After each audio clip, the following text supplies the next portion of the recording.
everyone, I'm Jimmy Lin. I'm representing Woodberry for School to present the chain fountain problem. So first let's talk about what's a chain fountain. So chain fountain is a natural phenomenon where a chain appears to levitate as opposed out of a container. And our goal is to find out how this phenomenon works. And so first we'll go to our prediction. And so our prediction is that the height of a chain fountain will be directly proportional to the height of a chain power from the ground, and that this phenomenon is caused by the presence of the kickback force mechanism.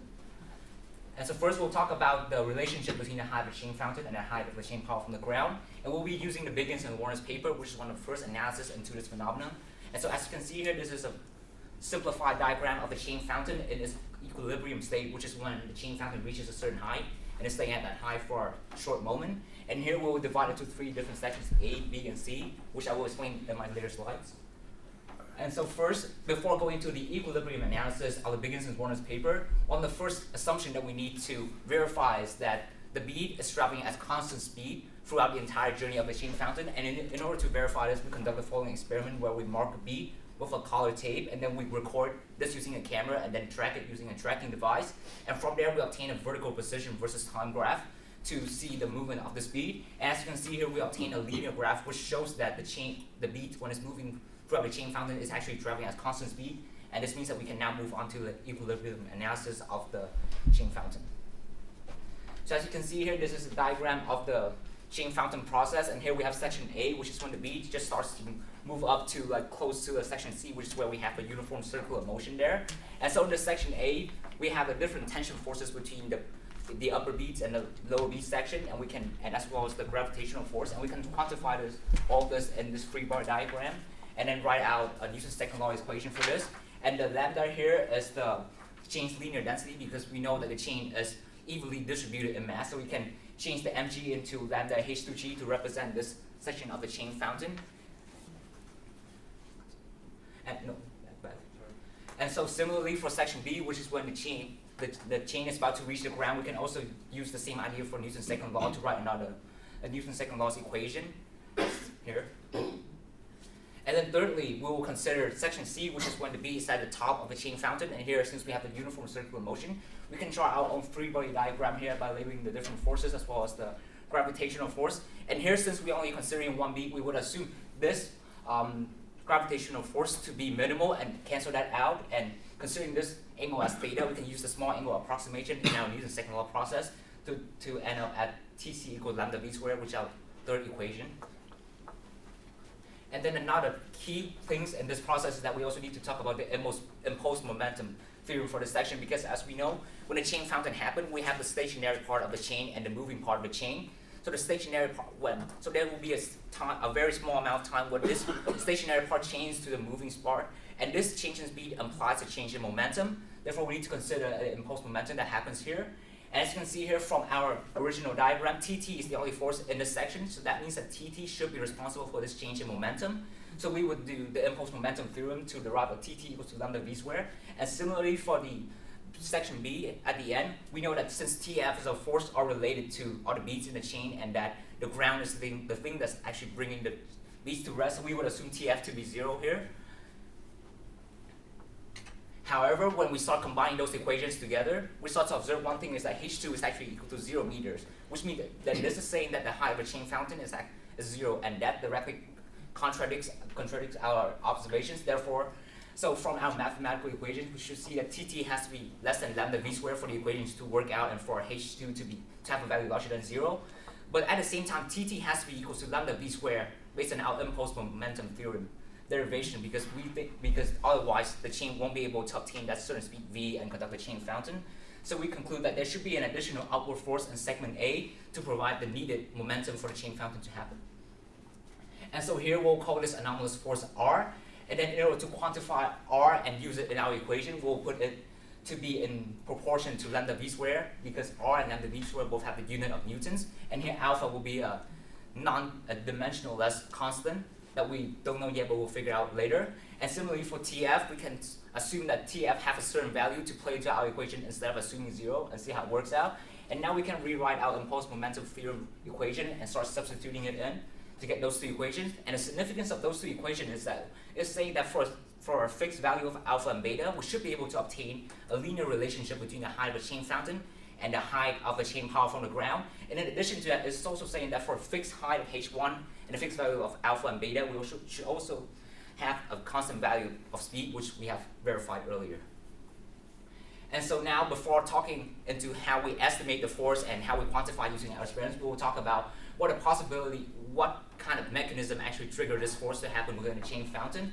So here we use the idea from Steve Mote, who actually also investigated in this, and he believes that the chain actually applies a kickback force when it's moving. So specifically, when the chain is moving, we have two sections, which is the stationary part and the moving part. As the moving part starts moving up, it will have like a downward force onto the stationary part of the chain, and at the same time, the stationary part will also apply a force onto the moving part of the chain, and this Newton's third law reaction between those two components will actually create a kickback force that might play a role in creating the chain fountain. And so a way to show that this force actually exists and is significant is that when we try to create a horizontal chain fountain, which is when we lay the chain fountain onto the table, and then we start pulling it, we can see that originally all the chains are leaning towards the right. However, as the chain fountain happened on the table, we see that the chain is actually bended to the left, and this means that the kickback force exists there, and it's actually playing a role in the chain fountain, and it could possibly play a role when the chain are placed in the beaker and creating a chain fountain. And so now we'll move on to try to estimate the value of alpha, which is the dimensionless constant we were talking about earlier. So here we will consider a section of 3 small beads, and using Newton's second law, we can derive those two equations for the linear acceleration of the beads as well as the angular acceleration of the beads. And since the beads are driving at constant speed, we can write this extra equation and use all those 3 equations and combine them to estimate the value of alpha. And here, since we can approximate the value of the rotational inertia of the section of the chain of the beads by considering each bead as a single point, we can get this value and approximate alpha to be 1/6 and get a slope of about 0.2. And so in order to verify this relationship, we'll conduct the following experiments where we create a chain fountain at 12 different heights from the ground, and for each height we'll do multiple trials, and then look at the video and then figure out the highest height that the chain fountain actually achieved during the entire process. And then during this process, we believe that there will be possible errors when we measure, as there might be a certain uncertainty, and we approximate it to be within 1 centimeter margin of error for all of our data. And so this is our data collection table for about 12 different heights that we had, and also all of our trials. And so as you can see here, we obtain a linear graph for all the data that we had, and we show a linear relationship with a slope of about 0.16 between the height of a chain fountain and the height of a chain power from the ground. And so now we can start comparing this data with what's provided by the Biggins and Warren's paper, which is a paper that we based on for our presentation. So as you can see here, for this diagram, they actually also obtain a slope of about 0.15, which is very close to our data. And at the same time, our approximation also obtained a slope of about 0.2, which is indicating that our approximation is directly implying that there is the existence of the alpha, and the alpha actually plays a role in actually creating this linear relationship between the height of the chain fountain and the height of the chain power from the ground.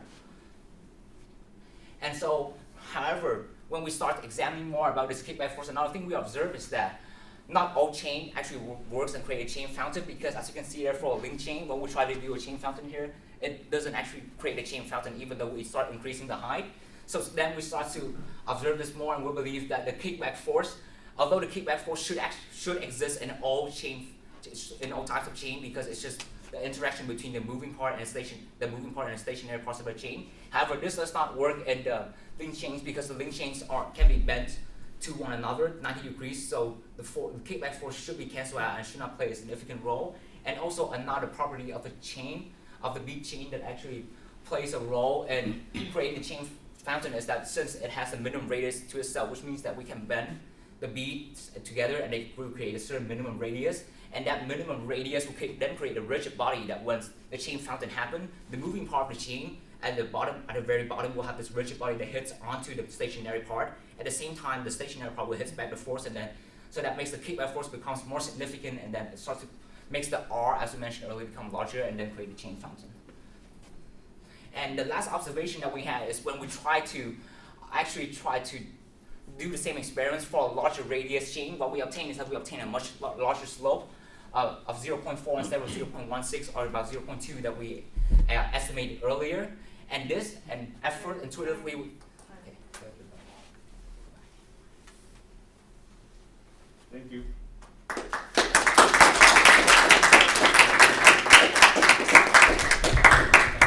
All right, we have a 3-minute prep time here. So we'll start 3 minutes.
You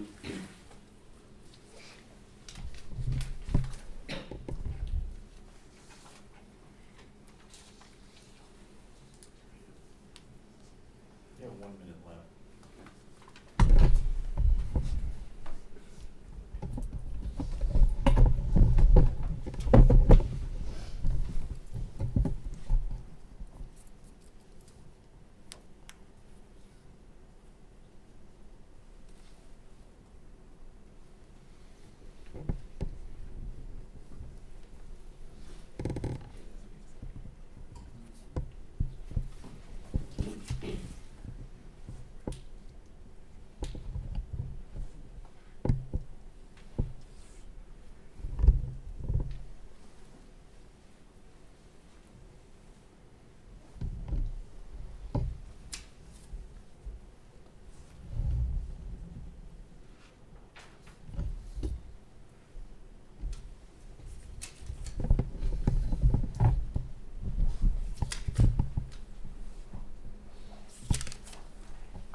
Start 12 minutes for the discussion between the opponent and the reporter whenever you're ready. All right, so first, congratulations on your presentation. It was definitely really insightful, and it definitely got me thinking about the chain fountain. So I guess to start off the questioning, I sort of want to go back to the Biggins and Warner paper that you guys were talking about. So especially the part about the changing momentum, or the, I think you call it like the impulse theory. Right, so here you're considering that at least it has to change the momentum from some zero velocity to some velocity, right? And you mentioned that the tension force will be causing this change in momentum. I just had a question if you were also considering gravity, since the beads do carry some mass, and when they're changing from some zero velocity to some upward velocity, and how you're accounting for that. I would say that since we're considering only one small bead, the mass of that bead should be insignificant in comparison, because this force is caused by the two larger section of like this the stationary part and then the moving part. So I would say that the mass of that single bead is insignificant in measurements. Okay. It's only moving one bead only. It's not like a section of bead. So would you then say, like, say we did the chain fountain on the moon, would it behave, would you say in a similar way, neglecting gravity?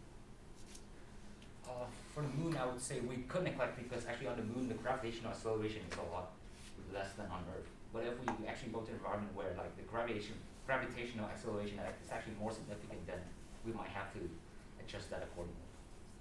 Well, on the moon, it would be less gravitational force, so wouldn't you neglect it more, or? Yeah, so we would neglect it over, but still when we're considering like for the other equations, we're considering the entire section of the chain, so it's like the majority part of the chain, so like the mass calculation in there should still be considered. However, in this like specific momentum theorem, the post-momentum theorem, which is considering one small bead, so we would say it's insignificant because like the entire chain has like 100 to 200 beads, and like one bead would be insignificant to the calculations. And I guess along those lines, you also mentioned about having larger bend radiuses. And when we look at this diagram over here, I assume if there's a larger bend radius, then the component of tension that's causing this centripetal acceleration would be less. Would that also like change how you would maybe approach the problem in terms of accounting for gravity? Yes, like because like this diagram itself is actually a simplification of like the chain fountain, because as we know, like when you pull a chain fountain, they can be many different variables from like the way you pull it down to like the direction in which you can hold it, and actually in reality, the chain fountain can never really, the uniform circular motion section itself is not always like a perfect circle, sometimes it's bent back and bent forth. So in this diagram, we pretty much simplify that down and not consider that, because that would be too complicated, because that shape itself would be very hard to put into calculations. So we try to simplify it down to the circle to make the calculations become more intuitive to explain. Okay. And also in the Bigginson work paper, you talked about this equilibrium state. Could you just reiterate like what the conditions for the equilibrium state would be? The condition for the equilibrium state would be when the chain is staying at the height, like because you know, like when you do the chain fountain itself, there's gonna be a moment where it starts to rise in height. Then after a while, it will start staying at that height before the chain runs out. So we will consider the state where the chain is staying at that constant height to be the equilibrium state. So when you were talking about the change in momentum, you were talking about it's changing from 0 to some height, right? Yeah, no, I'm Sorry, talking. not to some height, but to some velocity, right? Yeah, like at the section, the intersection between the moving section and the stationary section. So right in that intersection, wouldn't the chain be rising and therefore not be an equilibrium state? I think there's yes, that's true. That part is not an equilibrium state, but what I'm talking about an equilibrium is when like the chain has to start moving into the chain fountain right after that, because we use the experiment to measure and track the beat from like the moment it starts having that velocity into the end. We observe the constant speed throughout the entire journey. That's why we conclude that the beat actually, after have that change in momentum, the beat actually doesn't change in speed anymore. That's why we consider that part to be the equilibrium, and this part where it changes from 0 to V is a different section that we do not consider in the equilibrium derivation. I guess what I'm asking is the tensions you're calculating, correct me if I'm wrong, is from this equilibrium state, and you're saying that tension is causing this rate of change of momentum, right? Yes. At the very start. Yeah. So I guess if it's rising, how would you, like, if you could like account for that, and how the tension would be different if it's rising as opposed to in this equilibrium state? I would say that the tension force itself always exists there, and that the equilibrium state itself doesn't happen directly between the transition between the moving and the stationary part, and it only happens like right after that transition. So I would say that you can consider it to be two different states of like equilibrium states and then the impulse momentum freedom state. So I would say that they don't really interact with one another in this situation. Okay. And I guess let's go to the part where you talk about this thing called a kickback effect. Yeah. Right, I think, yeah, that was this slide. Yeah. So here, when there's a kickback effect, I'm understanding that it's turning down because of the tension's causing some torque, right? Yeah. And from the ground here, there's some normal force, I assume? Yes, that's right. So wouldn't this normal force also cause a torque in the opposite direction?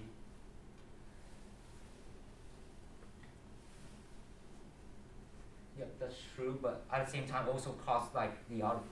But at the same time, this interaction will also cause the force, because as you can see here, like this at the same time, how do I say this? I would say because of the way like the chain bends itself into a circle, that way the effect of like the effect on one side will be more significant than others, because this is just a simplified diagram that they use for like a rectangular piece, but in our reality we're having like a small arc of chain. It's actually, so the effect of like the kickback force will be more onto the other side than the other, and combining that with the original tension force will obtain that change in momentum. And I guess, could you explain how, like, I think you talked about the rigidity of the rods, Yeah. like sort of causing this it to be like a rod. Could you explain exactly, I guess, how that works? Yeah, so it's a special property of the bead chain itself because of the way they're designed to have they're like two spheres, and then they're like the link that are embedded into them. Because of that design, when you start bending them together, can you slide this in? More. Yeah, because of that, as you can see there for the bead, it starts bending and like create that small rigid body. Because of like the limitation itself, and I consider that rigid body to be the difference between the bead chain and the link chain. As for the bead chain with that rigid body, it will start hitting onto the stationary part of the chain and it starts creating the kickback force that's actually significant enough for the chain fountain to happen. Okay, so let's say that the rigid rods, like between each of those beads, say if they're strings, how would that change, I guess, your theory? If there were strings, I would say that the chain fountain might not happen because with that strings, then the beads might actually bend onto one another because in that case, the links will no longer be rigid. And so the minimum radius effect itself won't happen more. And they will bend onto one another. And they bend onto one another, it will be the same as a link chain. And then the chain fountain shouldn't happen because there's not enough force to create that change momentum and also that chain fountain effect. And I guess I wanted to touch upon rope fountains as well. Would you say that it would be a similar conclusion with rope fountains? For rope fountains, we also try and we didn't observe any change in height. Same for link chain because it doesn't really bend onto an actual radius. Like they almost collapse onto one another. So there is no like chain fountain actually happens in that case. So I know like for ropes, there's different types of ropes, right? Yeah. And some of them are more thick than others, perhaps. Mm-hmm. And at least when I think about it, like the radius of a very thick rope might not fold on top like so easily. So in that case, would that, for those ropes, I guess I'm just asking, would you hypothesize that a chain fountain could occur there? I would say it could happen, but I would not classify it into the section of the chain fountain itself, because in that case you are having a different kind of distribution in mass, and therefore, because you're no longer having this like distribution of like beads and links and beads, and instead you're having like a continuous like length of like rope that are extensive and moving. So I would say that a different effect would happen, and I would not classify it into the chain fountain. Okay. And I guess I wanted to look at the data that you guys collected. Yeah, no, it was on, I think the graph. Okay. Right. So here, this is actually pretty beautiful. It's a linear. So you have like a negative y-intercept, I assume, over here. Yep. And okay, so I can explain that. So for this, we would consider the x-intercept instead of the y-intercept, because the x-intercept here is saying to us that for any height less than 20 centimeters, when we set up the chain fountain won't happen. So if you imagine that if you hold a beaker like this, or a chain fountain as you rise it up, for any height of below 20 centimeters, like the chain fountain itself won't happen. However, as you start like putting it for a height like above 20 centimeters, the chain fountain effect actually happens. So that's the way we interpret this intercept. Okay. And then could you go to the graph on the Biggins and Warner like linear relationship? Yeah, for this one, it seems like it's proportional and there is no x-intercept. Could you explain like why they found no minimum height while you did? We're at 10 minutes. 2 more minutes. Yep. So I would say that it's because they're actually using a slightly different chain from us, because they have a different chain composition. So I would assume that their chain might have a different property that causes the x-intercept to be 0, that it can actually rise at almost any height. So even at 0 height, it could rise? I'm not sure, because they don't really assume the the point to be 0, because at that point I believe they're not sure about that. They would not consider the intercept at that point. Okay. And I guess I wanted to take a look at your experiment. I think there was a slide with a video. Oh wait, go back there. I think the other one works too. Yeah, this one works. So I guess I just had a question about how you're measuring the height that it's achieving, because while the chain fountain is rising, right, the amount of beads from the bottom of the beaker is also receding at the same time. Yeah. So I guess how can you, do you consider or reconcile with those difference of rates there? Yes, we do, and in our recordings we actually try to also look at the level of the chain and the beaker, and then like take the height from the bottom and then minus the height of the bead. But usually, since like the chain fountain only usually goes to equilibrium state and like the highest height at the very end when it has like enough chain to create a chain fountain to a certain state. So usually this height is very small, we can easily find it out and like put it into our consideration and to get it final height. Okay, and then I guess I have time for like a final question. So I guess like on this side here, there's like some like wavy motion here, or it's not exactly like straight as in the Biggins and Warner diagram that you showed us before. So how would you account for maybe this change in your experimentation, or if you did? We didn't account for that. And if you could, is there maybe do you have a theory on how to account for that? I would say that in order to, I would say that that wavy motion itself depends on the way you actually like throw and start the initial motion. So I would say that by changing the initial motion, it will actually change how like that slanted like section changes. Like if you make it very close, then that will actually become insignificant. However, if you throw it like further away, then the slant will actually become more significant. That is time. Thank you. We're going to have 1 minute of prep for the teams to prepare for their summary. 1 minute.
That is 1 minute. The opponent goes first. So the opponent, you have 1 minute to provide a summary. Begin when you're ready. All right, so first, I'd like to thank you for your presentation. You definitely gave us a lot of insight, like I said before. And some of the things that I really liked about, I guess, the way you approached it was your modeling process. Obviously, this phenomena is really complex, and we definitely found it difficult ourselves in experimentation and also theory. And I really like the simplifications and like sort of making that model a little bit more digestible. Some of the things that we think that could have been further explored was first the idea that besides the stable fountain or this equilibrium state, what is happening with the chain as it's rising, and perhaps even if there's a case where it starts to fall. And also one thing that we thought would be interesting in incorporating into your model is the idea of gravity and how that affects it, because at least intuitively, I would think that maybe a more heavier chain could affect the motion of the chain fountain. And I guess when you incorporate that, how does that change, I guess, the overall model? Yeah. Great job. Great. Thank you.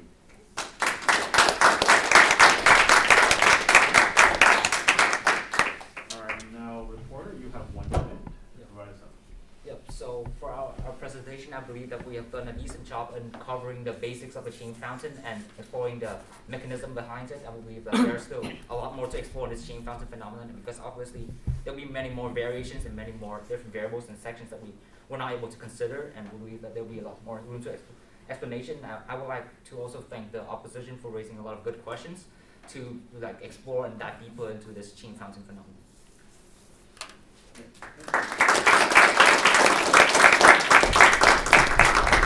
All right, we'll now open up the questions to the jury.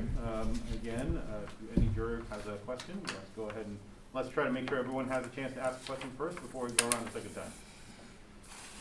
I have a question for Go the, ahead. if that's okay. Yep. For the opponent, you asked them about the moon. You said, imagine this was on the moon, how would it be different? What were you trying to get at with that question? I guess, so in their model, they said that a majority of like, or I guess the forces they considered were not gravity. So I guess I was thinking about, obviously the chain has mass, and they did point out that it is a very like small mass, right? So maybe gravity doesn't have that big of an effect, but I was wondering that what if you change the gravitational acceleration constant? We say we go to the moon. Maybe that can, what if that changes the height? What if it causes the fountain to maybe go higher, lower? And I guess in their models, if they don't consider gravity, that might not be a factor, so I guess I was just questioning that part. And if you're in the space station, there is some place that effectively has no gravity. I mean, not that it doesn't have gravity, but effectively doesn't. What would you expect would happen if you did this for a chain? Well, I think one experiment that they actually brought up was pretty interesting, which is like the fountain on the floor, which maybe takes away that sort of, obviously there's friction with the ground, but it maybe takes away that gravity. So I don't know if they had a video or anything, but I would assume it would be similar to like that floor fountain maybe. But I guess maybe I could go to space and test it out. But Can I follow up really quickly? Reporter, can you just go to the impulse momentum page?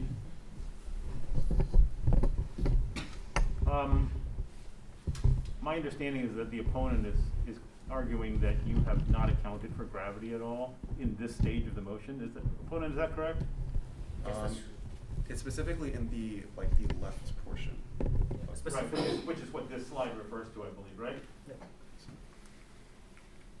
So reporter, can you address this question about the effect of gravity in this stage of motion, in the impulse momentum stage of motion? And as it relates to this slide? So the state I was talking about for the chain fountain itself, right here, was when, for the impulse momentum theorem, as you know, like, for this section of the chain, obviously it's has a certain speed v, and then for this section it's staying stationary, so the speed here is 0. And so what I was considering in that slide was when like one beat starts to change from like the speed 0 to speed v, and that change is almost instantaneous. And the reason that I was not considering gravity was because like the gravity here itself will be considered for mg and the mass of one bead, and because like our entire chain has like 200 beads itself, and I would say that the mass of one bead is insignificant. That's why I didn't build the mg itself here into the consideration of the impulse momentum theorem, and I just go from there to write out the impulse momentum theorem and then derive the value of the potential force. That's why I didn't talk about gravity, because I don't think there's a big enough effect. Anyone else? I have a, Yep. in the theoretical part of the question, correct me if I'm wrong, my understanding is that depending on the size of the radius of the bead, right, the height depends, so it depends on where you are falling and also on the radius.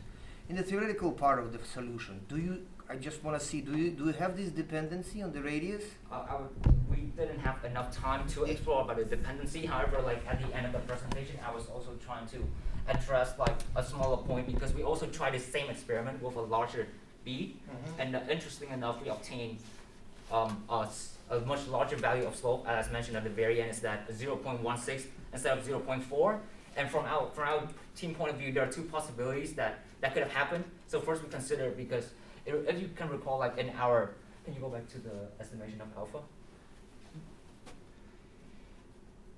So in our estimation of alpha, we consider each point, the rotational inertia. In this case, we actually consider each bead to be small, so it's going to be a point, and then we do the rotational inertia to be this. However, when we try to consider a larger radius chain, what happens is that we can no longer consider those to be points, and we need to use the parallel axis theorem in order to calculate rotational inertia and to figure out. However, when we try this, we see that because if that's the case, then the inertia will increase, and an increase in inertia will correspond to a decrease in alpha, which means a decrease in the slope, so that doesn't make sense.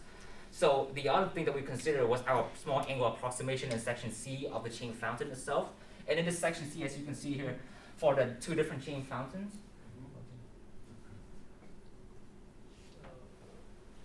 for the two different chain fountains, you can see here, like, this is a smaller chain fountain, which is only this height. It has a very small radius. And for the other chain fountain, it creates a much larger, like, circular motion, and that means that this angle is actually a lot larger than the previous one. And we all know that when we use a small angle approximation, we can reuse it for angles like below around 20-30 degrees. And when we start having those larger angles, what actually happens is that we can no longer use the small angle approximation, and we have to kind of expand the approximation out using the Taylor series, and from that we can kind of like approximate a range of slope instead of just like one value of slope. And since we didn't have enough time to really dive deep into this relationship between the radius and the chain fountain itself, so I can't really make any conclusions yet. So And just a slight thing. So in the way you explore the problem, do you believe that the two most important effects that define this height are the height from the, whatever The chain house. exactly, to the bottom, Yeah. and the radius of the beads. Yes, but we didn't have Okay. enough. Yeah. Thank you. Yes. I think he was first. So, yeah, go ahead. Go on. When you brought up the fact that, let's say you had these beads tied in a string instead of a rod, then it wouldn't make that rigid body, Yeah. so then you wouldn't have Yeah. the impulse needed to create the effect. Yeah. How does that maybe tie into the distance between the beads on the string? Let's say they were closer together, and they were on a string. Would you think that in that scenario it would create a rigid body fast enough? And if it does, then is there a breaking point between the distances between the beads? If they're too far away, is there not enough time to create that rigid body and then there's no effect? No, go back to the estimation of alpha. Yes, so thank you for the question. So when we talk about like the distance between the beads itself, so as you can see here, when we're doing this estimation of alpha itself, when we're considering the rotational inertia, like no matter what we do with like the B itself, the B will always stay there. So that means that when we do it mathematically, the distance between the beads within the entire chain fountain shouldn't matter because the B square will always cancel one another out. In this equation, we have like 1/4 mb squared, and then this inertia we know that it will always be in proportion to b squared. So the b squared should cancel out, and so I would say that the distance between the chain, the beads within the chain fountain shouldn't affect the chain fountain effect itself, because then the alpha will still be the same, and the alpha shouldn't change based on that, and it will still be the same. Another question to address is that when the distance is too small, and so I would say that they cannot bend together small enough on time to create a sort of rigid body to create the chain fountain. So it would create a similar effect to a link chain where they bend almost 90 degrees to one another and cancel out a kickback force, and therefore not create a chain fountain. Can you go to the previous slide before this where you define, or somewhere where you define this parameter alpha and why you're interested in it? All right, so based on this in your theory, it would seem like you could predict the height that your fountain would go, Yeah. right, based on the height from which you dropped it. Yeah. And so the fact you have a straight line in your plot indicates that is possible with that bead size, Yeah. but not with a greater bead size. Yeah. But what's interesting is that we still see the linear relationship. That the linear relationship Right. still exists there. That means that something is changing that constant alpha, but at the end of the day, the fundamental thing is that the alpha is still there and still influencing the chain fountain effect. Okay, but you say that alpha determines the height. You said something like this, maybe it was a misspeak, but you said it determines the height, and it seems more like alpha is a parameter that emerges when you apply your model to the data. Which is correct? Which of those would you say is correct? Is alpha something that's embedded in the system, or is it something that proves that your model is correct? I think alpha is something that we discovered along the way that actually explains how the system works. Because we come from like our original assumption without that force, and then we start like going through it, and we see that there is the need of that extra force. So along the way, we see alpha appear as like a requirement for this chain fountain to happen, and we put it into the system and it works out. We're just about out of time, but I'm going to go ahead and let you have a quick question. All right, I have a fun question maybe. So the idea is, I saw, you were holding this with your hand in some of the experiments. Could I ask you to draw like a plot where the y-axis would be if you replace your hand with a scale, for example, and measure the weight, and the x-axis is time, from when you, slightly before you start the chain fountain to when you start it. What would that look like? I'm very curious. Like, does it always weigh the same? How does it look? I would say that the weight itself would change very quickly, because like when the chain fountain happens, like I can't, like even when we record this, we have to record this in slow motion to actually like see the actual heights. I would say that the slope will be very steep down. I guess I'm interested in right before you start the chain fountain versus right after you start the chain fountain. Right before I started chain fountain. So it was right before, and I would say that the mass should still stay the same and nothing would happen. However, when the right when the chain fountain happens, I would say that there must be a very steep slope down. So you think it's continuous, where right when you start it, the mass or what you measure for the weight immediately starts to go down, or could there be another effect from the kickback force, for example? I'm just curious. I don't know the answer to this question. I would say that the scale itself must be very sensitive to like kind of like determine that change as well, because like it happens very fast, and sometimes like the scale is like small, it's like degree of measurement can't even detect it. So I would say that my prediction is that it will be very steep, but at the same time the scale itself might not be able to adapt on time, and if we obtain the value from the scale itself, it might be just very slow. And then you don't think there would be a jump right when you start the chain fountain, maybe? I don't think so. Can I redirect Go a for little it. bit? Yeah. And we're out of time, really, but I'm going to take my prerogative to go over time. Can I turn this question to the opponent as well? We're talking about the non-equilibrium state. We're talking about the non-equilibrium state, the state before the equilibrium state occurs. Yeah. So reporter, you're talking about the equilibrium state when the fountain has already been established and the first speed has already hit the ground, right? Yeah. We're talking prior to that. I think that's the question right now. Is in the state prior to that, opponent, what do you think the apparent weight versus time graph would look like? I think that's actually a really good question. Because what's interesting is that, well, when a scale is measuring the weight, right? Well, even if the chain fountain's in the air, let's say it hasn't touched the ground yet, it's still going to measure all the weight of the chain. But if we're assuming there's some reactive force, right, that means there has to be some downward force causing that normal force. So I would actually assume that before the chain hits the ground, there would probably be some like rise, because there has to be some normal force coming from, or rather some downward pushing force coming from this like kickback effect. And then I would assume once it hits the floor, the mass starts to leave at a pretty fast rate, and then it starts to decrease over time. And I'm going to ask one more question for the opponent while I'm at this. I'm really just curious about this. What is the initial condition that causes the chain to move in the first place and lead to this kickback force? Well, I guess like What gets the chain going in the first place? I would assume it's gravity. I think that at least in our experimentation, we tested like, you know, throwing it off and then like just pulling it back and just letting it fall. Both of them seem to produce a chain fountain. So I assume it's gravity that's just causing this continued like acceleration, or the velocity like increasing over time. And I think they actually modeled the this reactive force with V, so the velocity, right? So as the velocity is increasing, I would assume that this reactive force is also increasing. So I guess that's the dependence. Reporter, I know you didn't focus on the non-equilibrium state, but similar question. What's the initial condition that causes the chain to initiate? I would say the initial condition to cause the chain to initiate is the imbalance between the moving part and the stationary part, because when we start putting the chain out there, the chain will experience the gravitational force, and as it starts pulling 1 bead and 2 bead, that mass will become larger and larger and create that acceleration until it hits the ground. After hitting the ground. Very good. Thank you very much.